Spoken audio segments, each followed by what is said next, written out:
Hi Shikha, how are you today? I'm fine. How are you? I'm good, thank you. Okay, so can you please tell us about your journey of becoming a freelance content writer and a LinkedIn branding consultant? Okay, so I started my journey as a professional. First, I began with being a microbiologist. I worked for like 6 to 7 months, being one. Then I switched to healthcare branding consultant. It was really a good phase. I got to know a lot of things I could do that I never knew before. So I worked there for like 3 and a half years. Then I had a baby. After that, I switched my career altogether. I thought, why not give something else a chance? Because I was quite challenged enough in my previous roles, but I wanted to try something new. So I started working as a content writer as a core thing. I learned a lot about SEO, YouTube SEO, everything that was related to being a content writer. And slowly and steadily, I started forming stories. I got into storytelling. And when the pandemic happened, that's when I started doing LinkedIn. It was back in 2020 where I started talking about things, a lot of things regarding writing, content writing, blogs, since blogging is my favorite thing that I do in content writing.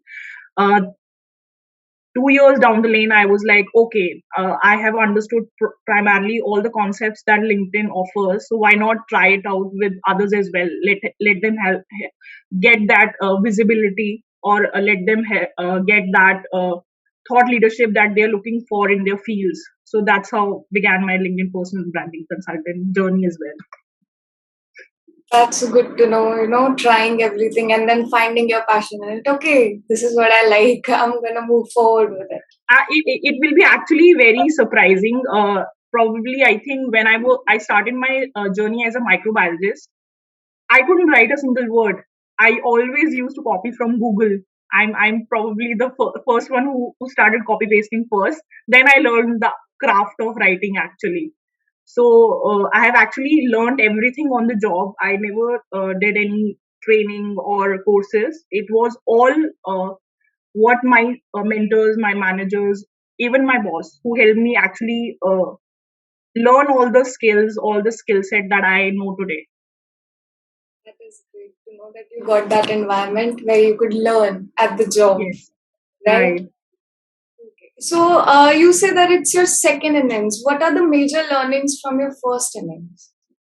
So basically, my first inning, I would say, when I was prior to my motherhood. So my first innings was all about being futuristic, being patient about what's coming through, be an active learner. That's what helped me in my second innings as well. But from the first innings, I also learned that you need to put yourself first. If you don't, nobody else will. So that's my takeaway from my first innings that helped me go through my second innings. Exactly. I truly believe in that because if you don't, put yourself first, people are gonna just, walk over you. Like if they don't value That's true. themselves, then I'm not gonna value them either. So Right. that's a great thing that you said. Okay, so as Indian people or all over the world, there's this stigma around mental health. People Mhm. usually refrain from talking about it or find it embarrassing, right? So, what do you think is the significance of talking about mental health or being open about it? So the first significance that helped me actually, it was you could actually vent out. The more you release the pressure from your mind, the more you will help yourself through the journey of healing. And that's what we are doing right now. We always look for how we will heal, but we don't take the first step. The first step is always talking about it. So if people start talking about it, they will feel less burdened, less pressured that everything is going into the head. They have to actually be secretive about the things that are happening. So it adds to the pressure, adds to the stress, which always triggers their mental health issues. So the once you start talking about it, the pressure will slowly and steadily lower down. Yeah, I agree with that because I have had so many people tell me that I can't talk. Even if I try to talk, but I can't talk. So that's the first step because nobody can help you if you don't allow it, right? Right. So another thing that I want to ask you, that you have worked corporate jobs, right? Right. So corporate people are, they are usually very stressed, right? Mhm. But they don't usually talk about it. Nobody cares about mental health much. So what do you think about that? I believe awareness is the key. I happen to have one example. When back when I started working, there was one girl who had actually clinical issues related to mental health.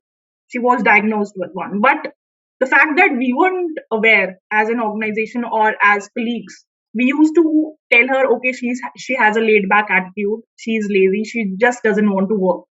So the moment we start creating awareness about it, the moment we start, actually not the person who is feeling it, people around the person, when they start getting information that how they have to actually treat, half of the problems will automatically be solved. So we need the first step will always be awareness. It's not about playing games. It is not about giving a weekend off. It is about helping them get through every single day. The moment that happens, it will be actually solved in a major way.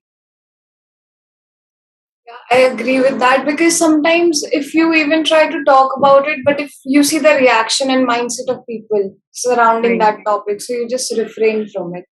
Okay, I'm just lazy. Maybe. You start believing it eventually. Like if they are saying it, then it must be true. Do you think Yes. that, do you think you ever experienced that? Like something you were not feeling okay, but people gave you reasons that you just might be stressed, just Oh yeah, burned out. every single time they are like, okay, this the one of the phrases that always comes across is this happens with everyone. You are not something unusual, or this is happening with you. Especially when it comes to motherhood, being a woman itself. It's like, oh, it happens with every girl or every woman for that instance. So why are you giving such a big hue and cry? Exactly. Like, Oh, so that's probably the reason why women are two times more depressed than men. Because because people say, okay, you go through these things every time, every woman is going through. So why is your story very relevant or important? You just get through every day. yes, that's so true. It has been normalized so much that we just don't know what to do. We start to believe it. Like, yeah, it is normal. Yeah. Everybody does. I can understand. Okay, so I'll ask you a question. Like, if you could change something magically in your life, what would it be? Like I said in the first point, I regret not putting myself first. So I would like to change the instances where I put others' emotions first and just neglected mine, and it led to a lot of things that could have been solved probably early itself. So the moment you start keeping yourself first, probably half of the regrets will actually solve. Yes, I agree with that as well. That was a great answer. I think everybody should, prioritize themselves, and that's when you can prioritize your mental health as well. I believe when you prioritize yourself, not even your mental health or physical health, your growth sees a massive change as well, because you start putting in efforts where you require it.